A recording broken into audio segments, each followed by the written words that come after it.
Hello, everyone, and welcome back to Game Brigade. I'm your host, Brian, and on this show, we do reviews, previews, playthroughs, and have conversations about our favorite board games. So if you're new here, please consider subscribing. Today on the show, we're taking a look at On Mars by Vita Lacera. This is an amazing worker placement Euro game that kind of took me by surprise. Stay tuned for more. On Mars is a very daunting game at first for I think a lot of people. I know for me it was very daunting. It was my first Vita Lacera game that I actually played, and I know going into this it was going to be one that I was a little more nervous about. But I want to rest assure people who are watching this show right now, watching this review. Normally, like what I do is I cover the gameplay mechanics, how does everything work, and then we'll talk about what I like and didn't like.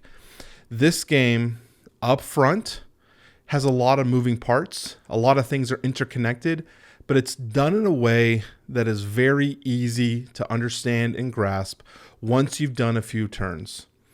I do think that this is going to be a more complex game for many, but because I've recently put this in one of my top 5 gift guides, I wanted to make sure I covered it so anyone that has a question on this would have a better understanding. I'm going to try my best to cover this gameplay mechanics here as quick as possible. There's a lot of moving parts here, so I want to try to get through this. I know this intro is taking a little longer than I'd like normally. So let's just dive right in. Instead of sitting here chit-chatting, let's talk On Mars. So what is On Mars? What is your objective and what is your goal? The idea of this On Mars is that we are now colonizing the planet and we're working together to generate the best, most efficient colony. We've been given tasks by Earth to complete, and we're trying to raise the colony to a specific level to basically sustain itself. By completing these goals or raising the colony, we'll move the objective until we have reached the point where the colony is no longer needing our assistance and it can run self-sufficiently. I love the theme of this game. Definitely was really well done in terms of implementing Euro mechanics, in terms of action and resource management into a deep, heavy theme. You don't normally get that, and it plays very well here. The game board is split, even though it looks pretty massive. It's pretty much split into 2 sides. You have the space station side and you have the colony side. There are actions of each on either side, and depending where you are located, your meeple is what side you can do actions on. For example, we have the blue player on the space station, and we've got the yellow player on the colony. So whatever actions they're going to take on their turn, they can only do the ones that are available on their side. The actions are fairly similar. It's place a worker, take an action, or just take an action depending on the type. You'll see if there is a box here for workers, that usually indicates to you that it requires a worker to be placed there. The more workers placed in a specific spot, the more expensive this specific action goes. So being first is generally a priority, especially if it's one that costs extra like this one. So we'll go through quickly what these are. You have an action to return to the planet, very rarely used, but is niche and can come into situation. You have acquire a blueprint. These are advanced buildings so that you can purchase and build better structures. For example, this one is a casino. You have hydroponic farm, things like that. Buildings that are made to do something more. And we can cover that a little bit later. You have gain technology, advanced technology, and get resources from the depot. What's interesting about the depot is these are limited resources. So when they run out, and they're only resupplied one additional time in the game. So making sure that you are taking advantage of the available resources is important. On the colony side, we have place a blueprint or build a building, build an advanced building, hire scientists or do an Earth contract, move your rover or your bot, and welcome new colonists. So basically bring more people in and get more workers. Those are the rough mechanics in terms of how you're going to place your workers. We'll talk about, like, let's say, for example, I want to do the blueprint. This one requires me to place a worker, so I would place a worker here and then grab a said blueprint. On the bottom of the action, there's a blue worker that shows that I can boost this to do this an additional time, and as many times as I want. There's an infinity symbol there. So I have currently 2 other workers. If I wanted to, I could take my 2 workers here into my worker zone and do this 2 more times, collecting 2 more blueprints. It's incredibly powerful, but it also locks my workers away so that these workers are not available for me until I decide to go somewhere else. So that's incredibly important to know. These blueprints also have a negative value to them. If you do not build the building that you acquired, you'll receive negative end-of-point scoring for that. Okay, there's so much. Let's talk about now over here the scientists. We have a bunch of scientists over here that perform additional activities for us. What I like about this and the way this game works is same thing with the construction buildings here. Everything requires another item to build. So if I want to build a mine, it requires me to use a person, a colony, or a colonist, because we are actually going to be physically mining the mine. With the mine resource that I collect, I can build a battery factory, because now we have enough power to charge the power. With the power, we can then melt the ice caps to get water. We can then use the water to build a farm to get oxygen or grass, which then would let us build an air unit. So everything is in a chain of events. Everything requires the next thing. It's a full, complete circle. To build more colonists, we then need air. So as you see, each thing along the chain requires the other. Same thing, very similar with the scientists. If I want to get the battery scientist, it requires the cost of 2 minerals. If I want the water scientist, it costs 2 batteries. The scientists give you bonuses to your advanced buildings to allow you to take a secondary action called the executive action, which is enabled to you already when you can take your actions. They're unlocked on your player board down here. You currently have 3, but as you welcome more ships and move these ships to your depot, they unlock additional executive actions. The play will continue as players try to work to complete these goals here that are public, or building buildings that are meant to require advancement requirements for the LSS. This is the actual life support system of our colony. The colony needs specific things to build to be self-sustaining, and those are located here. Basically, that means we need 1 of each for this to move up. When this moves up, it'll also tell you where the shuttle will be to be placed. And once we do this again, it'll now tell us that the shuttle will be going to 2. So then it'll take 2 turns for it to move. It'll skip that 1. And then when you go up again, you'll see that it has a cube that we move the end of game cube 1. So you can end the game by upgrading the LSS.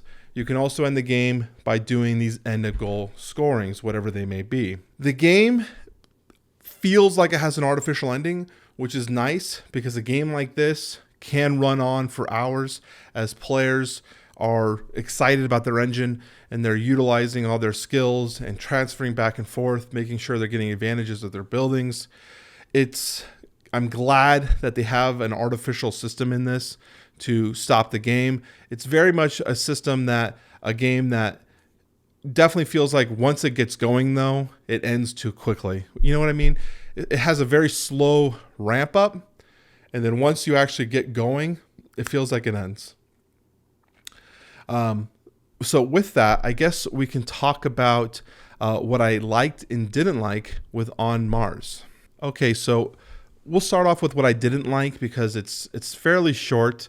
The game itself was very daunting, as I mentioned before, and I was very nervous to open up and start playing this one. In fact, I had to send a how to play video to another person in the play group so that both of us were watching the video the night before, so that at least with both of us watching, I felt like we'd be confident enough to play the game, which did work.